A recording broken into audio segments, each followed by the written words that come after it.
10개월 강의하면서 정리하는 얘기를 해드려야. 저는 원래 제가 설교 시간에는 굉장히 진지합니다.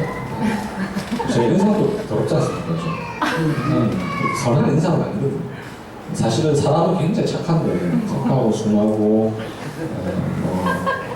항상 웃고 이런데, 웃는데도 이게 인상이 더러워가지고 오해를 많이 받는데, 설교 시간에는 제가 설교 시간, 저는 개인적으로 설교 시간에 농담하고 이런 거 굉장히 싫어하거든요. 그래서 농담을 하는데 저는 이제 설교 예화도 할거 없고 아무도 없고 이제 오늘 성경 해석과 적용 외에는 이제 없는데 강의는 또 아주 재밌게 합니다. 재밌게 하려고 재밌게 하려고 혹시나 선생님 모습 들어보니까 저분은 그냥 웃긴 스타일이더라 이렇게 오해하지 마시고 저희 교회에서는 아주 진지하게 설교 시간에 사랑하는 성도 여러분 뭐하죠? 네, 의도를 아는 게 중요하다. 본격적으로 자 이제 서론입니다. 네, 한 50분 지났는데 서론 이제 해보도록 하겠습니다. 네, 십계명을 우리가 이제 제대로 좀 이해하기 위해서는 십계명이라고 하는 것이 가진 성격을 아는 것이 중요한데 제 책에 보면 세 번째 단원인가 거기서부터 이제 십계명의 성격이라는 제목으로 십계명은 크게 세 가지 성격을 갖고 있다. 첫째는 하나님과 그 백성의 언약 문서로서의 십계명. 두 번째는 하나님의 영원한 도덕법으로서의 십계명. 세 번째는 교회의 헌법으로서의 십계명. 이 세 가지 중에 이제 주로 보통은 사람들이 두 번째만 압니다. 두 번째만 알고 두 번째만 생각을 합니다. 왜냐하면 대소리 문답에서 이 두 번째를 주로 다루고 있기 때문에. 이제 여기서 제 책의 특징을 하나를 또 이제 여러분들이 읽으시면서도 또 아셔야 되는데 저는 이제 십계명이라는 책을 쓰면서 제가 아쉬웠던 것들을 반영을 뭘 했냐면 시중에 보면 십계명이라는 책이 이제 별로 없고요. 의외로 많을 것 같지만 십계명이라는 책이 별로 없습니다. 있다면 이제 매우 간략하게 그냥 이렇게 쓴 책이나 있고 해설한 책이 몇 개가 있는데 몇 개 이제 뭐 한 종류는 이제 번역서 있고 하나는 이제 뭐 국내 저자들이 쓴 것이 있는데 국내 저자들이 쓴 것 중에는 십계명이라는 제목을 달고 나온 책들도 있지만 주로 이제 대요리 문답, 소요리 문답, 하이데요리 문답을 해설한 책에서 십계명을 다룬 분들이 많은데 그걸 보면서 저는 늘 아쉬웠던 게 뭐냐면 성경이 뭐라고 말하느냐를 가지고 십계명을 해설하지 않고 요리 문답에서 뭐라고 말하느냐로 해설하는 경우들이 거의 대부분. 지금 제가 사도신경도 똑같은 형태로 책을 이제 거의 다 제 저자 교정만 보면 되는 정도까지 와 있는데 사도신경도 마찬가지로 보면 사도신경이 뭐라고 말하는지에 대해서 쓴 책은 거의 없고 사도신경을 해설한 하이델베르 요리문답을 다시 해설한 이제 그러다 보면 어떻게 됩니까? 해설을 다시 해설하다 보면 이제 물론 틀린 내용을 말하진 않지만 그 과정이 좀 비뚤어질 수 있지 않습니까? 그죠? 그러니까 그 자체를 바로 해설해야 바르게 이렇게 바른 관점이 나오지 이걸 해설한 책을 다시 해설하면 이제 이 해설을 한 걸 그 관점에 매이게 되고 그걸로 이렇게 풀게 되거든요. 십계명에 나온 책들이 거의 대부분 그러더라고요. 소요리 문답에서 이렇게 말하니까 이렇다. 대요리 문답에서 이렇게 말하니까 이렇다. 이렇게 얘기해요. 그리고 소요리 문답이나 대요리 문답이나 하이데요리 문답 보면 다 근거 구절이 있는데요. 근거 구절을 달아놓기만 했지 왜 이 근거 구절인지를 사실은 그 요리문답 자체에서 말하고 있진 않잖아요, 그죠? 네. 여러분들 요리문답 다 읽어보셨지 않습니까? 근데 하이델베르 요리문답에 설명하는 책들도 보면 그냥 이 근거 구절이니까 이렇게만 말하지 이 구절이 왜 이 개념을 설명하고 있는지를 설명한 경우들은 거의 없습니다. 네. 제 책에서는 이제 그렇게 안 하고 성경에서 십계명을 해설하고 제가 해설한 이 십계명을 요리문답도 이렇게 이야기하고 있다라는 좀 다른 구조로 가고 있거든요. 네. 이런 점에서 이제 십계명의 성격에 대한 부분도 대부분 보면 하나님의 영원한 도덕법에만 관점을 두는데 저는 이제 성경에서 출발을 했기 때문에 세 가지로 좀 더 확장시켜서 했고, 그래서 첫 이제 우리가 또 영원한 도덕법으로서의 그 십계명은 많이 아는데 나머지 두 가지를 잘 모르는 거예요. 하나는 이제 하나님과 우리가 맺은 언약의 관점, 그리고 하나는 교회에 주신 헌법이다라고 하는 점을 생각해야 되는데요.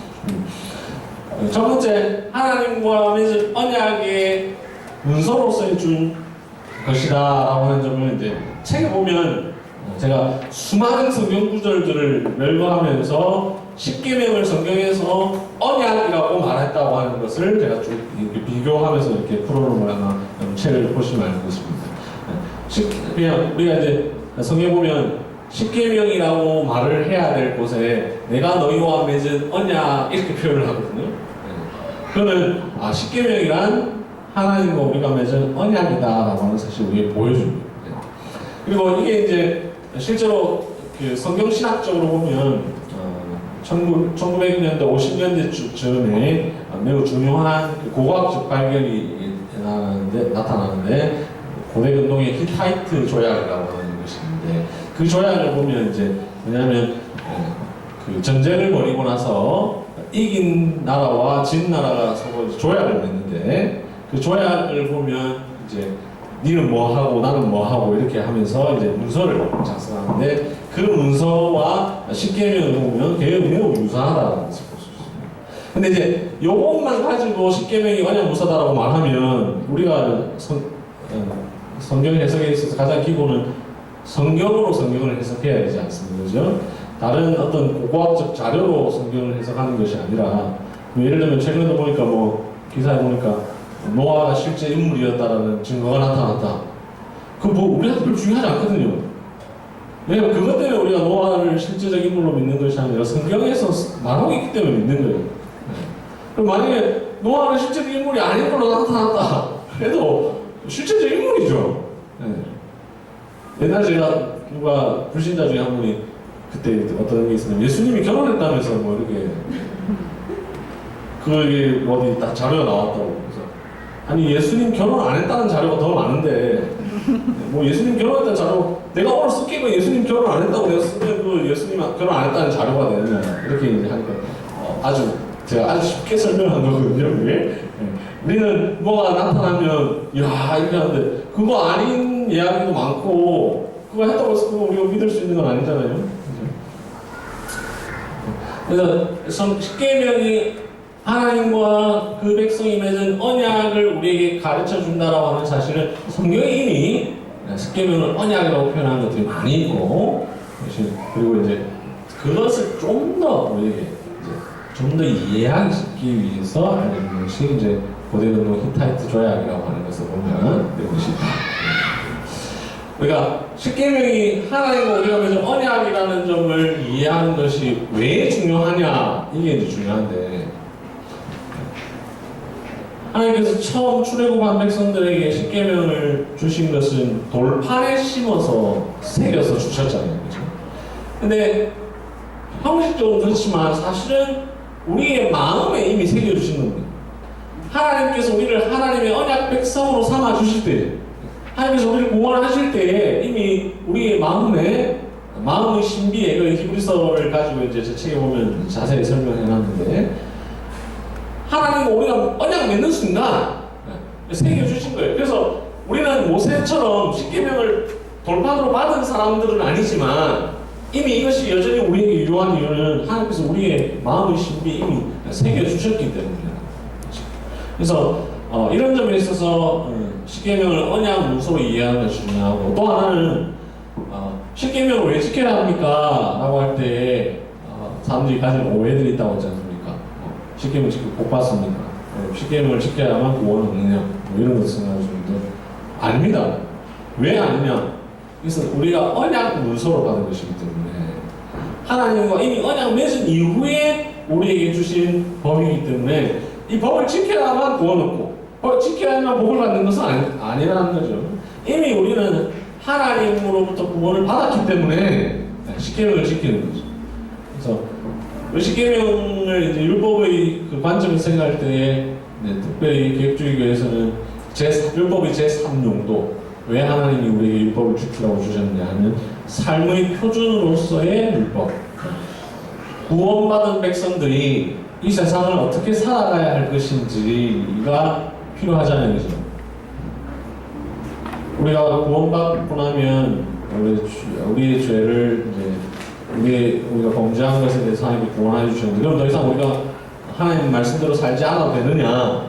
그게 아니라 우리가 구원받았기 때문에 더더욱 하나님의 말씀대로 살아가야 되지 않습니까? 그죠? 그래서 이 십계명은 구원받은 신자들이 이 세상에서 어떻게 하나님 나라의 백성답게 살아갈 것이냐 하는 것을 가르쳐주기 위한 내용이죠. 그래서 우리가 여러분들이 예배 시간에 이제 십계명 낭독할 때에 이런 성격을 이해하는 것은 굉장히 중요한데, 이제 저도 이제 우리 위해서 십계명을 설교도 했고 하지만 이제 지금 현재 교인들 중에는 안 들으신 분도 계시고, 또 우리 사람이 저도 이제 책을 썼지만 제가 쓴 책 내용 어떻게 보고 내가 이런 내용 썼나 이렇게 잊어버리기도 하잖아요, 그죠? 이제 감사한 것은 이렇게 저도 책 내용을 잊을만 할 때 이렇게 강의하게 되니까 안 까먹을 수 있는데, 앞으로도 계속 제가 죽을 때까지는 그렇게 돼야 참 좋은데, 나중에 한 10년 동안 강의했다가 옛날에 손 목사님 십계명에 대해서 쓰셨는데 좀 설명해 주세요. 저 기억이 안 나네. 이렇게 하면 큰일 나는데. 네, 우리 위해서 이제 십계명 낭독을 하는데, 교인들이 지금 하면서 우리 다 같이 기도합시다, 뭐 회개 기도합시다 할 때, 이거 알고 기도할까, 이제 이런 의문들을 제가 스스로도 좀 가지는데, 우리가 이제 그 낭독할 때 늘 가져야 될 여러 가지, 이 짧은 시간에 생각을 많이 해야 되거든요. 십계명 낭독하면서, 내가 지난 한 주간 이 말씀대로 잘 살았는가, 뭐 이런 생각하고 또, 회개할 것인가, 이런 생각. 그 중에서 하나가 이제, 내가 이 세상에서 하나님 백성답게 사는 데 있어서 이 말씀이 표준으로서 작용했느냐, 그걸 생각을 하면서 우리가 십계명 낭독을 해야 되고, 그러면서 우리가 죄의 공적인 고백을 하고 이렇게 해야 되죠. 두 번째로 하나님 영원한 도덕법으로서의 십계명이라고 하는 것인데, 그래서 앞서 십계명이 출애굽기에서 처음 주어졌지만 이미 주어졌다라고 하는 사실을 창세기 9장을 통해서 보잖아요. 그리고 이제 제가 표면적으로는 창세기 9장을 봤지만 사실은 더 거슬러 올라가면 창세기 2장 24절, 남자가 부모를 떠나 아내와 합하여 한 몸을 이룰지어다 라는 말씀을 사실은 7계명의 근본 원리로 저쪽에서 설명하고 있는데, 이미 사실은 그 계명이 주어졌는데 왜 십계명이 출애굽기에서 주어지기 전부터 있었느냐라고 할 때에 이해하기 가장 좋은 관점이 하나님의 영원한 도덕법이라고 하는 것이죠. 이 하나님의 영원한 도덕법을 이해하기 위해서는 이 율법의 세 가지 구분을 생각을 할 필요가 있습니다. 이게 웨스트민스터 신학문에서 제19장 하나님의 율법에 관하여에 보면 잘 나와 있는데, 저도 그렇고 자라면서 한 번도 율법을 그렇게 구분하는 방식을 배워보지 못한 경우가 많은데, 우리 구약에 있는 율법을 구분을 하면 세 가지로 구분할 수 있습니다. 하나는 도덕법이고, 하나는 시민법이고, 하나는 의식법입니다. 이것은 사실은 획일적으로 구분할 수 있는 것은 아니고, 또 성경이 우리에게 그렇게 구분해주고 있는 것은 아니고, 성경에서 말하는 그 율법의 내용적인 면을 볼 때에 크게 우리가 구분하자면 그렇게 세 개로 구분을 할 수가 있는데요. 도덕법이라고 하는 것은 구약시대나 지금이나 여전히 어느 시대나 어느 보편적인 어느 사회나 상관없이 막론하고 다 유효한 법의 내용을 도덕법이라고 합니다. 하지만 십계명이 이제 도덕법을 잘 요약해 놓은 것인데, 구약에 보면 살인하지 말라라는 내용이 이제 십계명에 6계명뿐만 아니라 그 출애굽기 혹은 레위기에 보면 그 비슷한 내용들이 이제 많이 있거든요. 근데 그것은 구약 시대에만 한정적으로 유효한 법이 아니라 어느 시대나 그리고 어느 나라나 어느 사회나 유효한 법이잖아요. 이런 점에서 도덕법이라고 하고, 의식법은 그 구약에서 하나님께서 주신 율법의 용도 중에 하나가 이제 장차 올 예수 그리스도를 통하여서 이루어지게 될 것을 예표하기 위해서 주어진 법이 있잖아요. 예를 들면 어린 양을 죽여서 피를 내서 제사를 드리는 방식, 내리게 나오는 방식은 의식법인 거죠. 그 의식법은 오늘날에 유효하지 않죠. 왜 유효하지 않습니까? 예수 그리스도를 통해서 그 법은 이제 성취되었기 때문에. 그래서 우리가 하나님 말씀대로 합시다 라고 하는 말을 잘못 이해할 때 의식법을 도덕법처럼 하면 안 되죠. 자, 하나님 말씀대로 합시다. 오늘 어린 양을 갖고 오십시오 하면서 막 제사지를 이러면 안 되잖아요. 그죠? 이게 의식법인데 한국 교회에 남아있는 한국 교회가 의식법이 지금도 지키면 안 된다는 사실 잘 알면도 불구하고 여전히 남아있는 것 중에 하나가 바로 맥주절. 맥주 감사주의를 지키잖아요. 교회가. 여기 또 지키나? 말 조심해. 그럴 때 있잖아요. 제가 오늘 여기 강의 많이 오셨을 가능성이 있는 황희상 쌤이 페이스북에 써놓은 것도 보니까 이거 틀렸습니다 했는데 거기에서 그 집중적으로 하고 있는데 이러면 나중에 알고 나면 화끈화끈하잖아요. 얼마 전에 어느 세미나였는데 어느 교수님이 발표를 했는데 그 발표하고 나서 그 발표에 대해서 논평하시는 분이 이제 뭘 비판을 했는데 그러니까 그 논평한 내용으로 발표한 내용을 비판한 게 아니고 그냥 자기 뭐 생각난 걸 비판하는데 사실은 그 비판의 내용이 그 발표하신 분이 하고 있는 거거든요. 그래서 우리가 들으면서 아니 저분은 좀 알아보고 얘기하시죠. 근데 이제 뭐 예를 들면 제가 어떤 분을 강사로 초청했는데 강사가 와가지고 시키면 다 필요 없어요. 뭐 이렇게 하면 안 되잖아요. 최소한 강사를 초청한 사람이 뭘 하는지를 알고 있는 건데 맥주절 안 지켜주죠. 제가 그 검색해 보시면 맥주절을 과연 지켜야 할 준비인가라는 글로 제가 글을 쓴 적이 있는데 한국교회가 맥주절을 지킨다고. 근데 맥주절은 구약시대에만 유효한 의식법이거든요. 맥주절을 지키려면 6월절도 지켜야 돼요. 안 그렇습니까? 구약의 3대 절기는 6월절, 맥주절, 뭐죠? 장마절 이렇게 되는데 다 지켜야 되잖아요. 근데 다른 거 안 지키고 맥주절만 딱 지키거든요. 그러면 상식적으로 생각해봐도 이게 모순이잖아요. 그게 뭐 어려운 신학적인 검토를 해야 되는 게 아니라 설교자로서 아마 저는 이제 그걸 늘 느꼈던 게 맥주절 만들면 목사님들이 구약에 있는 맥주절 구절을 가지고 맥주절을 지켜야 된다고 설교를 하시는데 스스로 모순에 빠지지 않으시는가 늘 그런 생각을 많이 했어요. 바로 위에 구절 바로 위에 6월절을 지키라는 말이 나오는데 그러면 왜 6월절 지키라고 이렇게 안 하는지 그런 가지는데 그 맥주절도 의식법이죠. 더 이상 필요 없는 거거든요. 시민법은 뭐냐면 이스라엘이라고 하는 그 구약 시대의 독특한 그 사회를 유지하기 위한 법이 있습니다. 그들을 위해서 준 법이 시민법입니다. 그래서 오늘날에는 우리가 그대로 지킬 필요가 없는데, 근데 아까 제가 말씀드릴 때에 의식법, 시민법, 도덕법이 있지만 그것을 획일적으로 구분할 수 없다고 말씀드렸는데 그 이유는 뭐냐면 의식법에 내용적으로 도덕법적 요소가 있을 수 있기 때문에 시민법이지만 표면적으로 시민법이지만 그 내용적으로 도덕법적 요소가 있기 때문에 그래서 그걸 획일적으로 구분할 수는 없는데요.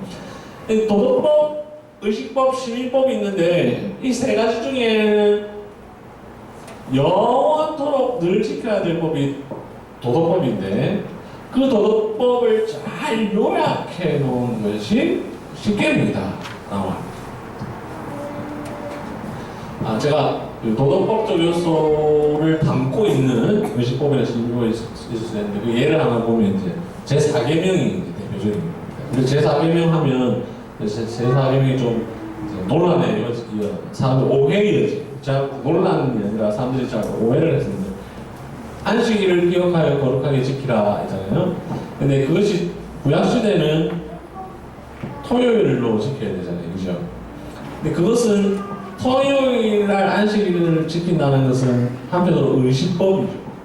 그죠? 근데 오늘날에는 우리가 지금 토요일을 지키면 안 되죠. 그죠? 왜 토요일로 지키면 바로 뭐가 되냐면 이단이 되죠. 그죠? 제7일 안식일에 수제행교가 되는 거죠. 그죠? 왜 그러냐면 예수 그리스도를 통하여서 토요일 안식일이 주일로 성취되었다고 우리가 믿기 때문입니다. 근데 그 성경에 보면 그게 명시적으로 말하고 있는 것은 아니고 구약과 신약의 흐름을 통해서 우리가 알 수 있는 거죠. 근데 이제 제7일 안식교가 우리를 비판하는 대표적인 것이 이제 그건데 성경에 주일 지키라는 말이 어디 있느냐 이렇게 이야기를 하거든요. 근데 그게 이제 성경 해석의 아주 기본적인 문제인데 우리 성경에 보면 왜 성경에서 뭐 하라고 해서 지키는 게 아니라 성경의 흐름을 통해서 우리가 이제 생각하는 것들이 많거든요.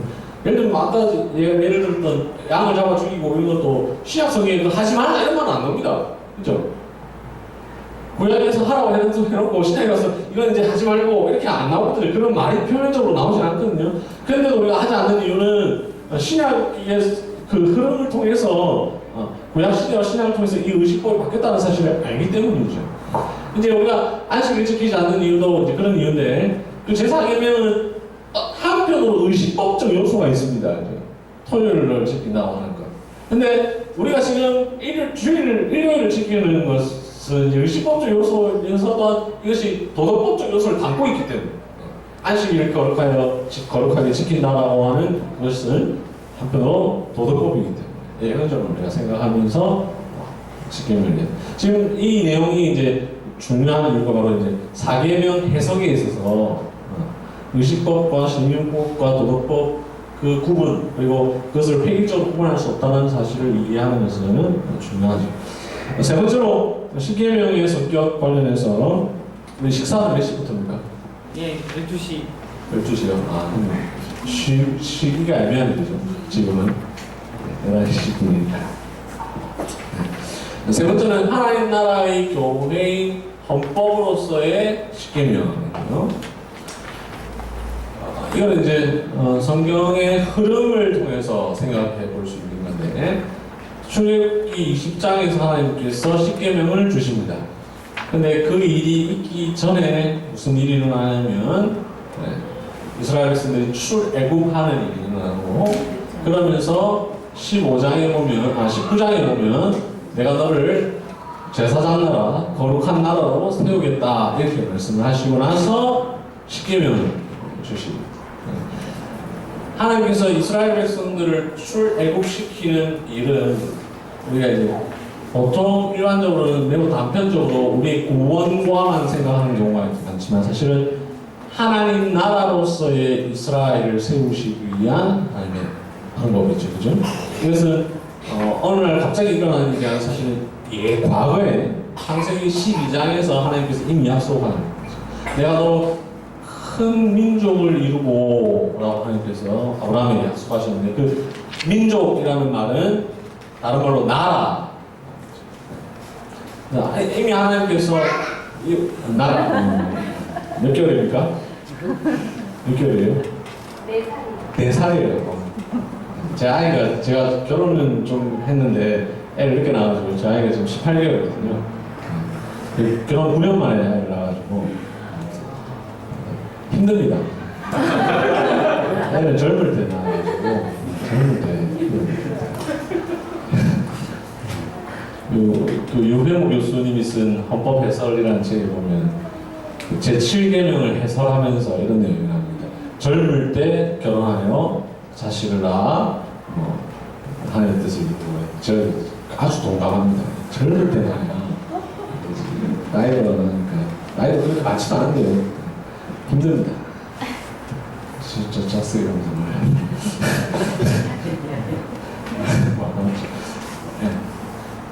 창세기 12장에서 하나님 나라를 세우기로 한 이걸 이제 우리 사실은 성경신학적으로 좀 이해할 내용들이 많은데 11장에 보면 사람들이 뭘 하죠? 11장에 창세기 11장에 아주 대표적인 사건이 바벨탑 사건인데 많은 사람들이 우리 어릴 때부터 바벨탑으로 배웠기 때문에 탑에 자꾸 관심을 두는데 사실은 탑이 핵심이 아니고 도시가 핵심이거든요.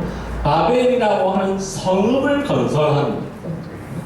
성을 쌓으면서 그 안에 탑을 하나 쌓는 건데 우리 어릴 때부터 바벨탑만 배워가지고 자꾸 이제 이게 참 어릴 때부터 뭘 배웠냐가 굉장히 중요한데 의식 속에 바벨하면 탑을 생각하게 되는데 사실은 그 본문의 핵심은 탑으로 보게 되면 그 본문을 이해할 수 있을지 몰라도 창세기 전체를 이해하는 데는 굉장히 방해가 됩니다.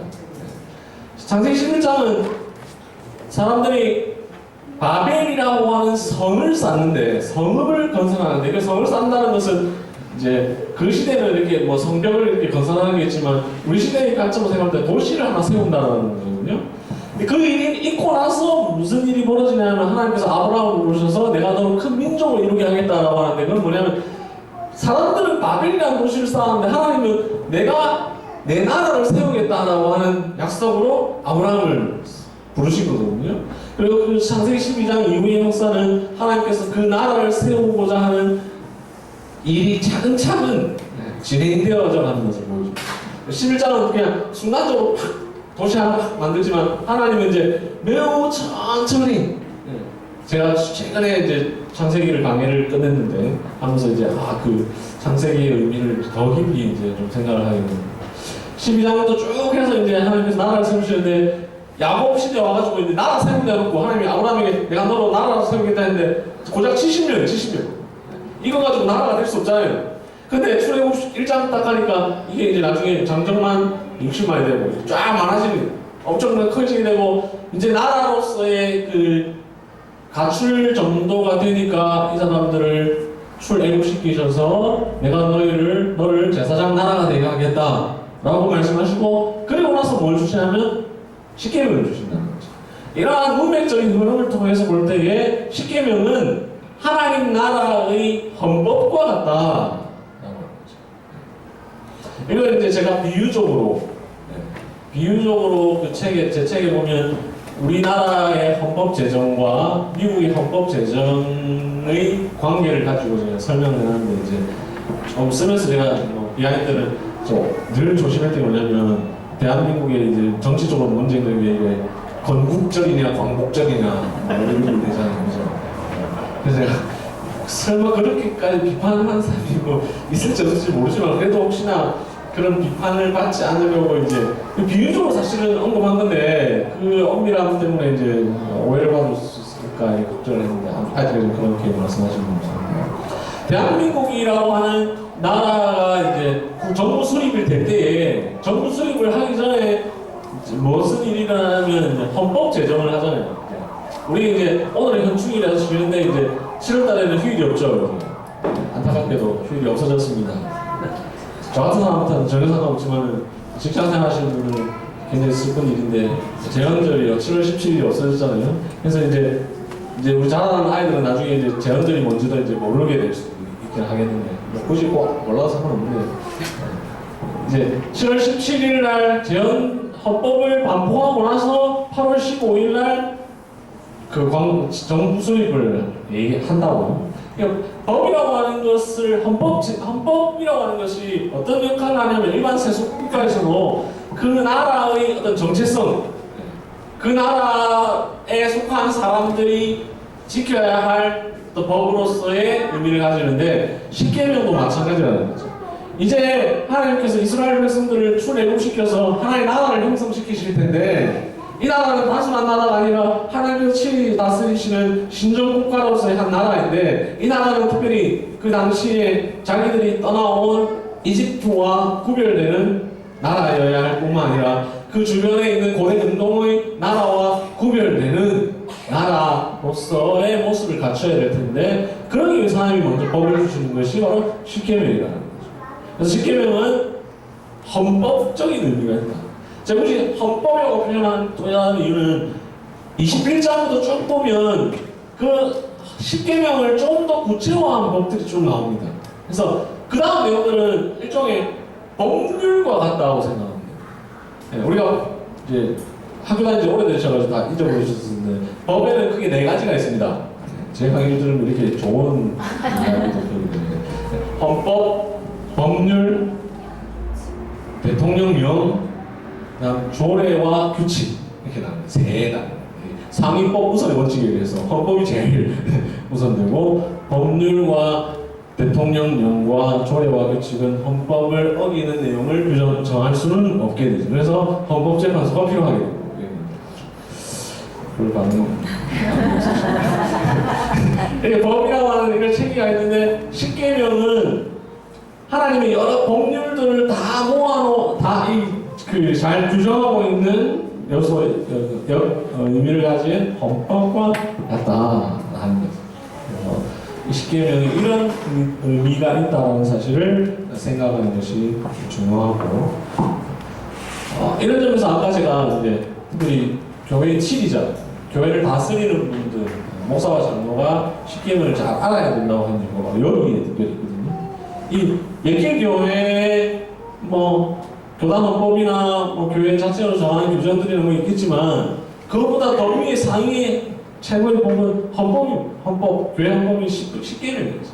십계명을 통해서 이 교회가 다스려 맞춰야 하는 것이죠.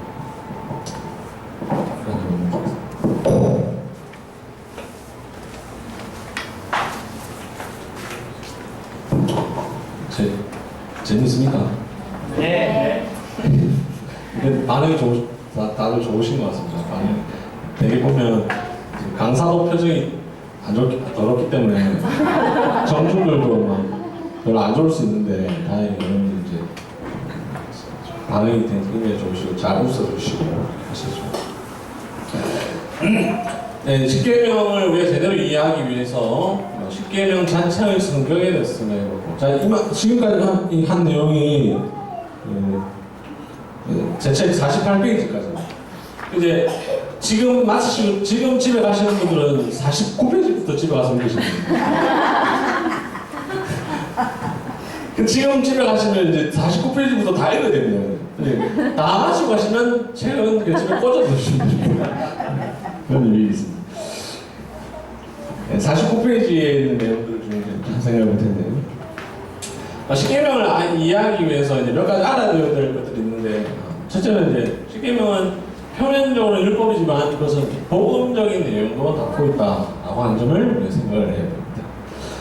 근데 간혹 보면 그 예배 순서에 보면 십계명을 낭독하는 순서들을 포함시켜 놓은 교회들이 있는데 그런 교회가 참 많지 않은데 사실 이거는 과거에 한국 교회에서 사실 다 했던 겁니다. 지금도 보면 좀 보수 아까 전주 안디옥 교회에서 오신 목사님 그 교회는 십계명 낭독합니까? 안 합니까? 네. 저는 이제 전주 안디옥 교회는 제가 들어본 지가 아주 오래된 교회인데 그 대외적으로 이렇게 많이 하는 교회잖아요. 네, 이렇게 구제와 선교를 많이 하는 교회. 보통 이제 한국의 그 오래된 교회들 가보면 이제 교회 역사 모든 게 다르지만 역사를 좀 그냥하면 본질은 다 빠지고 이제 형식만 남아 있게 되는 경우가 많은데 그래서 오래된 교회가 보면 이제 형식적으로 잘 남아 있는 것들이 있습니다. 그래서 예를 순서도 보면 아주 잘 남아 있는 영락교회 같은 데 가보면 서울의 영락교회 아십니까? 네. 한경직 목사님 목회했던 그런데 그 교회 가보면 엄청 그 교단이 통합층이거든요. 전주에 통합층 많잖아요. 근데 통합층이 스펙트럼이 굉장히 다양한데 보통 이제 우리의 인식은 이제 일반적으로는 통합층 하면 굉장히 막 열려있고 이런데 그 영락교회 가보면 엄청 보수적입니다. 엄청 보수적인데 예배 순서 이런 거 다 보면 보수적인데 십계명이 다 있어요. 많은 교회들이 있는데 하여튼 요즘에도 이제 십계명을 예배 순서에 포함시키는 경우들인데 그 제목에 이렇게 해놓은 경우들이 있습니다. 율법의 선포 이렇게 하는 경우인데 왜 그렇게 했는지 좀 저는 잘 모르겠는데 그게 이제 틀린 말은 아니지만 오해를 줄 수가 있죠. 네.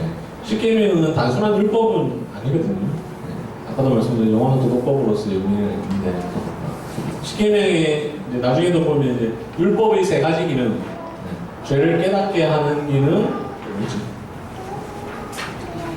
죄를 억제하는 기능, 죄를 깨닫게 하는 기능, 삶의 표준으로서의 기능 이 세 가지가 있는데 여러 가지 의미를 다 주고 있기 때문에 단순히 율법의 선포라고 말할 때 이제 우리가 오해를 할 수 있는데, 십계명은 표면적으로 율법입니다. 뭐 하지 말라, 뭐 하지 말라, 뭐 해라. 근데 그 속에는 그것을 통해서 우리에게 주고자 하는 복음적 요소들이 있다라고 하는 사실을 생각해야 되고, 다음으로 구원 얻기 위한 것이 아니다. 분명히 해야 합니다.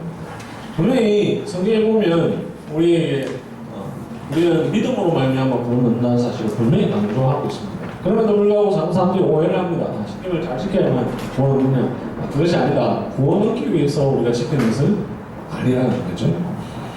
세 번째 번째가 이제 제 책에서 세 번째와 네 번째 같이 이렇게 이야기하는데, 율법의 세 가지 기능, 그리고 십계명의 세 가지 기능인데, 첫 번째는 죄를 억제하는 기능, 두 번째는 죄를 깨닫게 하는 기능, 세 번째는 삶의 표준과 법칙을 제시하는 기능. 이게 이제 우리 종교개혁자들이 율법의 3용도, 세 가지 용도, 첫째 용도, 둘째 용도, 셋째 용도. 제가 이 책을 쓰면서 검색을 해보고 막 봤는데, 이걸 잘 정리해 놓은 아티클이나 잘 없어요. 되게 막 복잡하게 이해가 좀 어렵게, 그거 읽고 다시 공부를 좀 더 해야 되는데, 그래서 제 책 자랑을 이렇게 합니다. 율법의 3용도를 가장 쉽게 잘 정리해 놓은 책입니다. 그걸 성경 공문을 가지고 이해할 뿐만 아니라 재밌습니다. 웨스트민스터 신앙고백서 19장에 나와 있는 내용을 가지고 쫙 정리를 쫙 이렇게 해놨습니다. 그리고 멜라니통과 루터가 뭐라고 얘기했고 칼빈이 뭐라고 얘기했는지까지 쫙 정리를 잘 해야 돼요. 네, 율법은 그게 세 가지가 있는데, 첫째는 죄를 억제하는 기능입니다. 그러니까 이렇게 하지 말라 하면 있으니까 저거 어기면 안 되겠구나 하면서 자동적으로 죄를 안 짓게 되는 것이 거죠. 우리 일반적인 법도 마찬가지입니다. 그렇죠? 왜 사회에서 법을 제정합니까? 이거 하면 처벌하기 위한 것도 있지만 이거 하지 못하도록 하는 거잖아요. 그렇죠? 예를 들면 사형제도라는 것이 여전히 이렇게 의미를 가지고 있어야 되는 것 중에 하나는 이제 우리 대한민국은 이제 최근 몇 년 동안 사형을 집행하지 않아서 실질적 사형 폐지 국가인데, 그럼에도 불구하고 사형제도를 폐지하지 않고 그대로 두는 이유는 이렇게 하면 사형을 당한다는 사실을 알면은 그 죄를 안 짓게 되거든요. 그죠? 두려워하게 되는 거거든요. 그래서 그 법을 두는 거죠. 우리 법이라는 것이 어기면 처벌하기 위한 것도 있지만 억제하기 위한 것도 있는데, 하나의 율법도 마찬가지예요. 우리 쉽게 얘기하면 이제 자물쇠를 채우는데 사물함에 자물쇠를 채우잖아요. 근데 사실은 그거 가져가려 하면 가져갈 수 있습니다. 그죠? 뜯으면 되죠. 근데 이제 사물함 자물쇠를 채워놓는 것 중에 좋은, 우리가 이제 누구나 가져갈 수 있다는 사실을 알면서 불구하고 채워놓는 것이 유익한 이유 중에 하나는, 그 채워놓으면 그러니까 없으면 그걸 훔쳐가려고 했던 사람이 그게 있음으로 인해서 그게 좀 더 억제되는 그런 게 있잖아요. 좀 비유가 좀 이해될지 모르겠는데, 율법도 약간 그런 기능을 갖고 있는 것이죠. 두 번째는 죄를 깨닫게 하는 기능입니다. 이것이 이제 잘 이해하는 것이 특별히 목사님이 이제 아셔야 되는데, 왜냐하면 왜 십계명을 설교하느냐 할 때에 이제 십계명을 가르치고 설교하는 사람이 어떤 의도를 갖고 하느냐가 굉장히 중요하잖아요. 그죠? 똑같은 이야기를 하더라도 어떤 의도를 가지고 하느냐, 아니면 그 의도가 없느냐에 따라 완전히 달라지는데, 이제 제 책에 아마 안 썼지 싶은데, 어느 교회에서 목사님이 이제 십계명을 1년 동안 설교했더니 교인이 다 떠났답니다. 왜 그렇게 했습니까? 그러니까 이거 하지 말라 이것만 자꾸만 이제 가르쳤던 거죠. 그 십계명의 의도, 많은 풍성한 의도를 생각하지 못하고 금지, 우리를 얽매는 거로만 설교한 거죠. 근데 이제 제 책에 보면, 제 책의 구성을 자세히 보시면 굉장히 구성도 착착착 했는데, 뭐가 있냐면 각 계명마다 예배에 대한 또 각 계명마다 예수님에게 적용하는 겁니다. 그리고 제일 마지막에 보면 이게 이제 이 책이 그죠? 이 책이 양괄식입니다. 양괄식. 저자 서문에 보면 제일 마지막에 예수님께 영광을 돌립니다. 제가 말하고 제일 마지막에 보면 십계명을 다 지키신 예수 그리스도로 끝내거든요. 그러니까 십계명을 통해서 예수 그리스도를 바라보게 하는 것이 중요하거든요. 근데 그렇지 않고 하지 마라 이렇게만 자꾸만 하게 되면 사람들이 이제 부담을 가지게 되죠. 근데 죄를 깨닫게 하는 기능을 이해한다면, 그리고 죄를 깨닫게 하는 기능은 그 책에 보시면 알겠지만 궁극적으로는 그리스도께로 인도하는 기능이 있거든요. 우리가 죄를 깨닫으니까 내가 죄인이구나, 그래서 죽어야지, 이게 아니라 내가 죄인인데 내 이 죄를 어떻게 알고 나의 죄를 구속하여 주신 예수 그리스도를 얘로 향했구나, 이런 의도를 가진다. 존 엘리엇이라고 하는 미국의 선교사, 미국 본토에 살았던 인도 사람 인디안 말고 미국에 살았던 네이티브스를 전도했던 존 엘리엇 선교사가 성경을 번역하면서 보통은 요한복음 3장 16절 이런 그 복음 은혜로운 본문을 번역하기 마련인데, 그게 아니라 십계명을 먼저 번역했다. 그래서 당신은 왜 십계명을 먼저 번역했습니까? 십계명이 그들을 구원할 수 있습니까? 이렇게 물었더니 십계명이 그들을 구원하지는 못하지만 그들의 죄를 깨닫게는 할 수 있을 것입니다. 이렇게 얘기했다. 그 죄를 십계명 자체가 우리를 복음으로 완전하게 인도하는 것은 아니지만은 내가 죄인이구나라는 사실을 깨닫게 되는 것이 있는 거죠.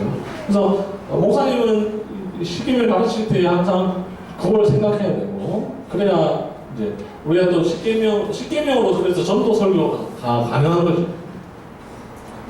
우리 이제 보통 이교에서 그렇지 않겠지만 목사님들이 되게, 저도 이제 그게 요즘 우리 교회에 이제 최근에 새로 나오신 분이 있어서 사람이 그런 분이 있고 없고에 따라 확 달라지던데 제가 스스로 그걸 느꼈거든요. 자꾸만 이제 이분에게 복음의 거부감을 주지 않아야겠다라는 생각이 자꾸 강하게 되잖아요. 사람이다 보니까. 그러면 나쁜 말은 이제 안 하고 싶고, 죄에 대해서 안 하고 싶을 수가 있는데, 죄에 대해서 이야기를 해야 되죠. 왜냐하면 그 사람이 복음을 받게 되는 이유는 자신의 죄에 대한 깨달음이 반드시 전제되어야 되기 때문에, 그런 점에서 십계명을 설교할 때에 십계명이 가지는 유익은 죄가 무엇인지를 알고 그 죄를 깨닫게 할 수 있는 중요한 의미를 가지고, 소위문답 14문답을 보면 죄란 무엇입니까? 여기 나오는데, 죄는 하나님의 말씀을 어기는 것과 그에서 부족한 것입니다. 이런 정확한 문구로 제가 생각하는 거죠. 그런 나오는데, 그 죄가 무엇인지를 깨달으려면 하나님의 법을 어기는 것과 거기서 좀 부족한 것인데, 그걸 알기 위해서 십계명을 알아야, 율법을 알아야만 비로소 가능하죠. 세 번째로는 삶의 표준과 법칙을 제시하는 기능. 이미 신자가 된 자들이 어떻게 하면 하나님의 백성답게 살아갈 수 있는가. 그리고 이제 십계명 하면 주로 개혁교회에서는 제3용도, 이 삶의 표준을 제시하는 기능만 자꾸만 강조합니다. 이게 매우 좋은 그러니까 독특한 십계명 율법의 기능 중에 있어서 그 전에는 잘 강조하지 않았는데 종교개혁자들이 특별히 강조한 기능이기 때문에 이 제3용도만 자꾸 사람들이 많이 하게 되는데, 3용도만 있는 것은 아니고 1용도, 2용도 있고 3용도도 함께 있는 것입니다. 그래서 우리가 다 이제 생각을 하면서 십계명을 생각해야 되는. 네 번째, 부정 명령과 제가 너무 열정적으로 한번 약간 일랬습니다.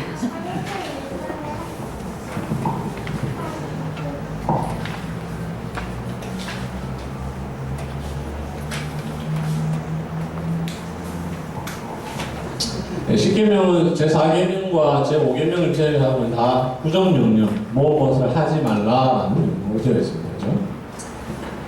안식일 기억하여 거룩하게 지키라, 뭐뭐 하라, 내 부모를 공경하라.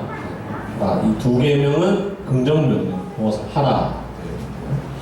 네, 우리는 이 하라고 한 명령은 하기만 하면 되고, 하지 말라고 한 명령은 하지 않기만 하면 되고, 이렇게 생각하기 쉬운데, 모든 부정명령은 긍정명령을 포함하고 있고 모든 긍정명령은 부정명령을 포함하고 있으니 이 사실은 성경 본문을 통해서 우리가 확인할 수 있는데 대표적인 구절 중에 하나가 에베소서 4장 28절 말이죠.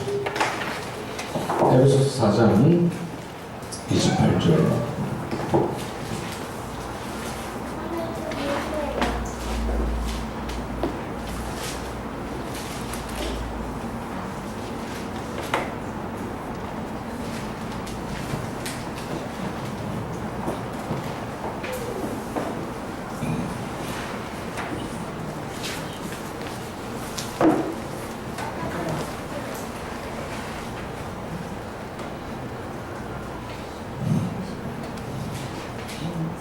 에베소서 4장 28절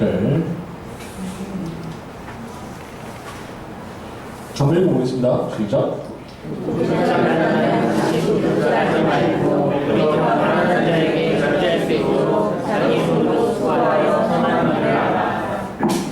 여기 하는 자는 도둑질하지 말고 하는 이제 금지 명령이라고 할 수 있고 그 뒤에 이제 도리어 가난한 자에게 구조할 수 있도록 자기 손으로 수고하여 선한 일을 하라는 것은 긍정 명령이라고 할 수 있죠. 난 도둑질 안 해.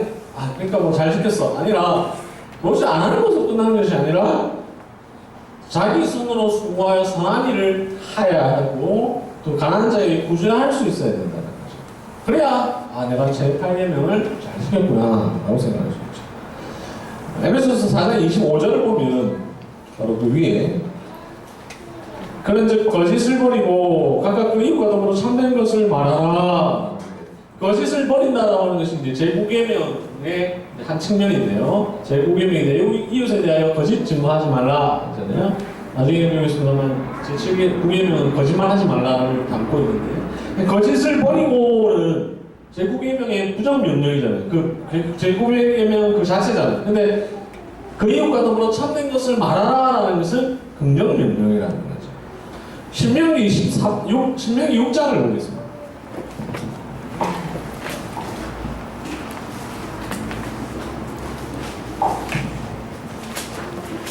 신명기 6장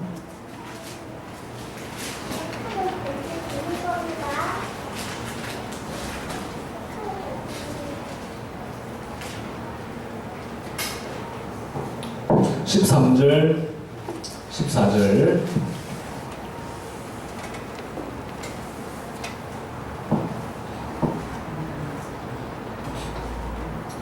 신명기 6장 13절 14절에 보면 내 하나님 여호와를 경외하며 그를 섬기며 라는 말이에요. 14절에 보면 너희는 다른 신들 곧 내 사면에 있는 백성의 신들을 따르지 말라. 14절이 바로 제1계명 그 자체이고 13절은 제1계명의 긍정명령이 된 거죠. 그래서 대열이 문답이나 소열이 문답 모두 보면 각 계명을 해석하면서 각 계명이 요구하는 것과 금하는 것에 대해서 다 이야기합니다. 바로 부정명령과 긍정명령이기 때문에 제 책 갖고 계신 분들 68페이지 보시면 10계명을 어떻게 해석하는가 하는 것이 이제 대열이 문답에 잘 나와 있는데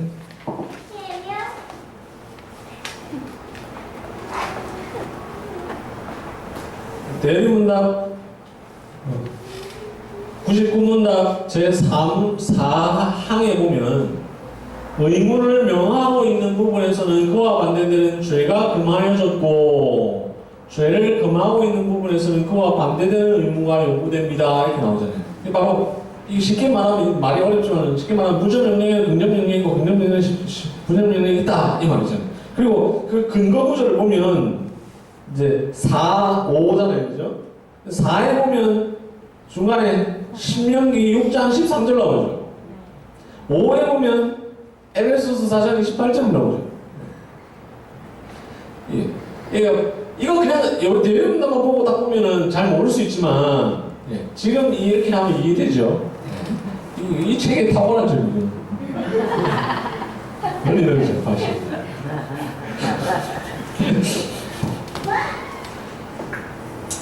네, 시계명을 이해하기 위해서 알아야 될 것, 5번째로 각 계명 속에 담긴 의도를 이해하는 것이 필요하다는 점 생각이 되고, 또 하나 이제 덧붙일 것은 그 65쪽에 보면 나와 있는데, 우리 흔히 제 1계명부터 제 4계명은 하나님 사랑이고, 제 5계명부터는 10계명까지는 이웃 사랑이다 이렇게 생각하는데, 그거는 이제